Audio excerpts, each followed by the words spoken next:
안녕하세요. 레츠코피아의 피아짱입니다.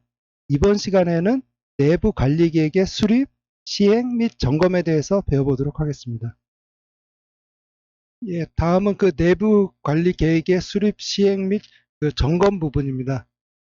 이 부분을 보실 때 그 가장 좀 헛갈린 부분은 오른쪽에 하단에 나와 있는 것처럼 내부 관리 계획이랑 개인정보 처리 방침이 항목도 굉장히 유사하고 해가지고 되게 좀 헛갈린 부분이 있습니다. 그래서 기본적으로 이렇게 보시는 게 좋을 것 같습니다. 그래서 개인정보 처리 방침은 그 홈페이지 같은 데 게시를 해서 정보 주체에게 우리가 이렇게 개인정보를 잘 관리하고 있다라는 거를 알리는 목적이 주된 목적으로 보시면 될 것 같고요.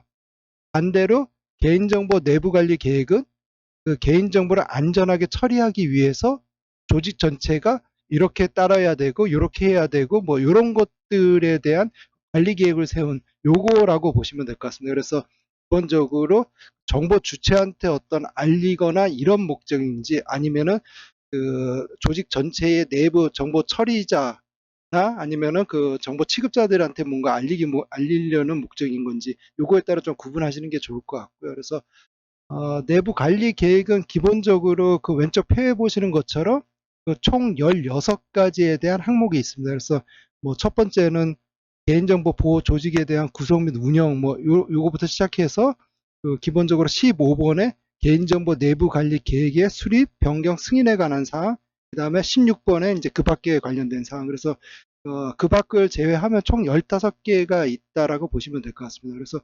기본적으로 얘를 갖다가 다 외우는 건 현실적으로 쉽지 않고요. 그래서 대략적으로 이런 게 들어가는구나 정도만 좀 이해하시면 좋을 것 같습니다.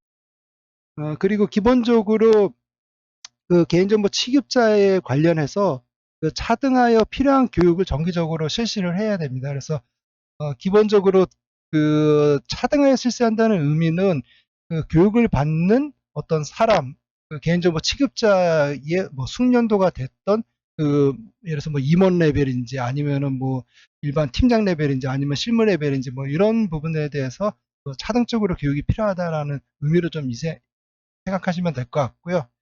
그 다음에 그 기본적으로 그 이행 실태 점검이라고 해가지고 그 접근 권한에 대한 관리, 접속 기록에 대한 보관 및 점검, 암호화 조치 등 그 내부 관리 계획이 정상적으로 이행되고 있는지 실태 점검을 연 1회 이상 점검하도록 되어 있습니다. 그리고 오른쪽에 보시면 그 생략 요건인데요. 1만 명 미만의 그 정보 주체에 관해서 개인정보를 처리하는 소상공인, 개인, 단체의 경우는 그 내부 관리 계획을 갖다가 생략할 수 있다라고 보시면 될 것 같고요.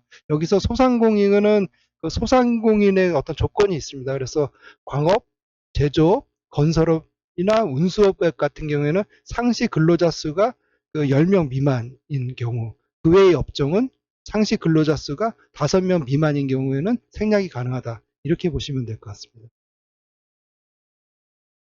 우리가 지난 시간에 그 가명 정보를 다뤘을 때 그 세 가지 목적에서 그 가명 정보를 갖다가 생성을 할 수 있다라고 했습니다. 그래서 이제 과학적 목적, 그다음에 통계의 목적, 그다음에 공익적 기록의 목적일 경우에 이제 가명 정보를 생성이 가능한데요.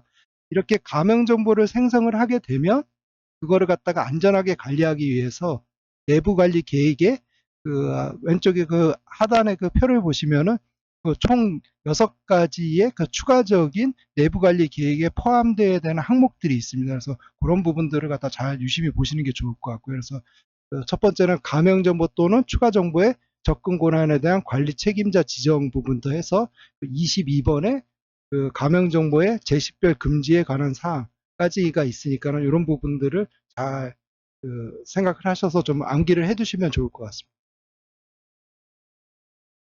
다음은 그 내부 관리 계획에 대한 예시 부분입니다. 그래서 앞에서 내부 관리 계획에서는 15가지의 어떤 항목을 갖다가 반드시 들어가야 된다고 정의를 하고 있는데 단지 그 내부 관리 항목 자체의 이름은 좀 바뀌어도 된다라고 보시면 될 것 같습니다. 그래서 그거에 대한 예시로 보시면 될 것 같고 그래서 기본적으로 그 예시에서는 뭐 기술적 안전조치랑 관리적 안전조치, 물리적 안전조치로 이렇게 좀 구분을 한다라고 보시면 될 것 같고요. 이 차이를 간단히 말씀드리면은 그 기술적 안전 조치는 우리가 뭐 예를 들어 소프트웨어라든가 그 모니터링 툴이라든가 어떤 도구를 사용해서 안전 조치를 하는 이런 것들을 보시면 될 것 같습니다. 좀 암호화한다라고 하면 뭐 암호 알고리즘을 통해 가지고 뭐 암호를 한다든가 약간 이런 느낌으로 보시면 될 것 같고요. 관리적 안전 조치는 어떤 그 문서적인 측면으로 보시면 될 것 같습니다. 그래서 그 어떤 절차라든가 그 다음에 정책 같은 것들을 갖다가 잘 수립을 해야 된다. 이런 뜻으로 좀 보시면 될 것 같고요. 마지막으로 물리적 안전 조치는 그 물리적인 어떤 장소 아니면 뭐 컴퓨터 뭐 이런 것들로 좀 보시면 될 것 같습니다. 그래서 그 예를 들어서 어떤 그 비인가자가 출입을 하면 안 되는 곳에 대해서 뭐 시건 장치를 한다든가 아니면 CCTV 카메라를 단다든가 뭐 그런 것들에 대한 그 물리적 안전 조치 뭐 이런 것들로 좀 구분해 보시면 좋을 것 같습니다.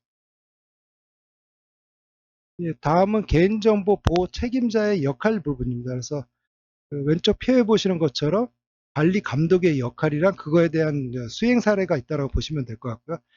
관리 감독의 역할 자체가 지금 뭐 열 몇 개가 정도 나와 있죠. 근데 이거 자체를 갖다가 다 외우는 건 현실적으로 좀 불가능하고요. 그래서 대략 이런 게 있다는 정도까지만 좀 아시면 될 것 같고요. 그 하단에 이제 수행 사례 그 네 가지가 나와 있습니다. 그래서 개인정보 처리 실태 등에 대한 조사, 그다음에 당사자로부터 관련 보고를 받을 수 있고, 그 위반 사실을 알게 된 경우에는 즉시 개선 조치를 할 수 있고요. 만약에 필요하다라고 하면은 소속 기관의 단체장한테 개선 조치 등의 그 보고를 할 수 있다. 이렇게 네 가지 사례가 있으니까 각각의 사례를 좀 이해해 두시면 좋을 것 같습니다.